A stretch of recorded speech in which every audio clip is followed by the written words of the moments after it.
आज मैं आपसे एक ऐसा सवाल पूछना चाहता हूँ जिसका जवाब शायद हमारी पूरी तारीख को नए अंदाज में समझने में मदद कर दे। क्या कश्मीर का किसान कभी अपनी ज़मीन का मालिक था? ये सवाल सुनने में बहुत सादा लगता है, मगर इसका जवाब हमें तकरीबन 4000 साल पीछे ले जाता है।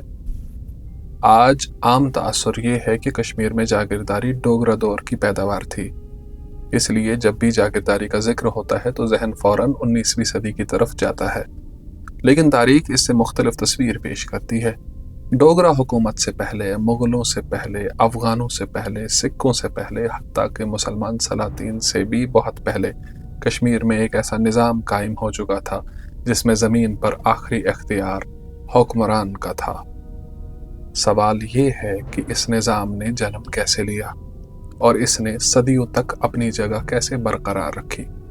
आइए इब्तिदा वही से करते हैं जहां से इस कहानी के अव्वलीन आसार मिलते हैं। कश्मीर की कदीम तारीख का सबसे अहम माखज़ राज तरंगनी है। बाद के मौरखीन ने भी इसी से रहनुमाई ली। पंडित कलहन ने अपनी राज तरंगनी जल्द अव्वल के सफ़ा नंबर 74 पर एक दिलचस्प वाक़या नकल किया है। वो लिखते हैं कि तकरीबन 2100 कबल मसीह कश्मीर के एक राजा ने लोहार का कस्बा ब्राह्मणों को जागीर के तौर पर अता किया। ये एक जुमला बज़ाहिर मामूली मालूम होता है, लेकिन अगर इस पर गौर करें तो एक पूरी रियासती सोच सामने आती है। ज़मीन राजा की थी, फैसला भी राजा का था। जिसे चाहा नवाज दिया, जिसे चाहा महरूम कर दिया। उस वक्त किसान का ताल्लुक ज़मीन से ज़रूर था, मगर ज़मीन का ताल्लुक किसान से नहीं था। वो इस पर हल चलाता, फसल उगाता, मगर इसका मालिक नहीं बन पाता था।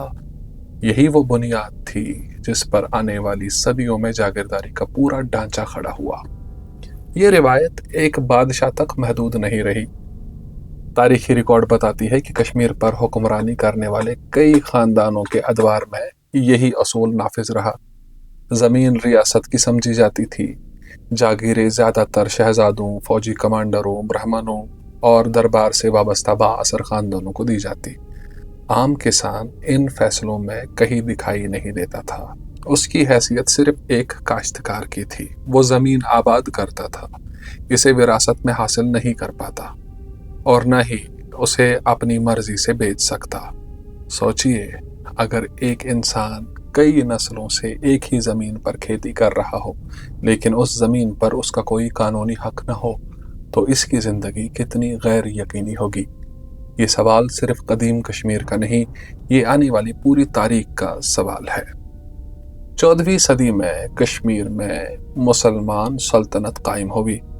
नया दरबार था, नए हुक्मरान थे, नई मजहबी शनाख्त थी।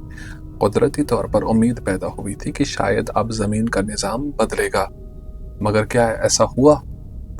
मुअर्रिख मलिक हैदर चाडोरा अपनी किताब तारीख़ कश्मीर के सफ़ा नंबर 99 पर लिखते हैं कि कश्मीर के पहले मुसलमान हुक्मरान रीचंद शाह ने लद्दाख का सोबा और परगना लार रावण चंद को जागीर के तौर पर अता किया। इस एक वाक़ये से एक अहम हकीकत सामने आती है। इक़्तिदार का मरकज़ बदल गया, जागीरदारी बरकरार रही। इसके बाद कश्मीर में शाहमीरी सल्तनत मजबूत हुई। अब सवाल पैदा होता है कि क्या इस दौर में ज़मीन आम लोगों तक पहुंची? इसका जवाब हमें मारूफ मुअर्रिख प्रोफेसर मुहिब्बुल हसन देते हैं। वो अपनी किताब कश्मीर अंडर द सल्तन्स के सफ़ा नंबर 40 पर लिखते हैं कि हज़रत बुलबुल शाह के लंगर के अखराजात पूरा करने के लिए मुतअद्दिद देहात वक्फ किए गए। ये एक मजहबी मकसद था। लंगर चलाना एक नेक काम है, लेकिन गौर कीजिए, ये देहात किसके थे? रियासत के। और रियासत उन्हें अपनी मर्जी से अता कर रही थी, यानी ज़मीन की असल मलकियत का तस्वुर वही रहा। सुल्तान शहाबुद्दीन के दौर में भी यही सिलसिला जारी रहा। मुहिब्बुल हसन अपनी किताब के सफ़ा नंबर 53 पर लिखते हैं कि सुल्तान ने अपनी फ़ौजी सरबराह को चाडोरा बतौर जागीर अता कर दिया। फ़ौजी खदमात के बदले ज़मीन। ये सिर्फ इनाम नहीं था, ये इक़्तिदार की तक़सीम का तरीका भी था। जिस शख्स के पास जागीर आती, उसके पास सिर्फ ज़मीन नहीं आती थी, उसके पास असर और रसूख भी आता था, महसूल वसूल करने का इख्तियार भी, और मकामी आबादी पर अमली बालादस्ती भी। फिर सुल्तान कुतुबुद्दीन का ज़माना आया।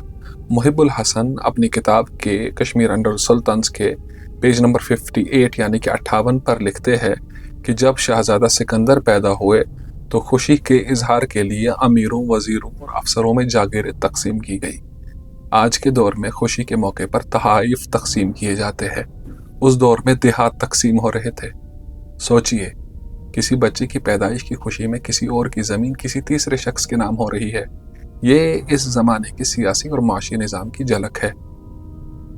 फिर तारीख हमें सुल्तान सिकंदर के दौर में ले जाती है।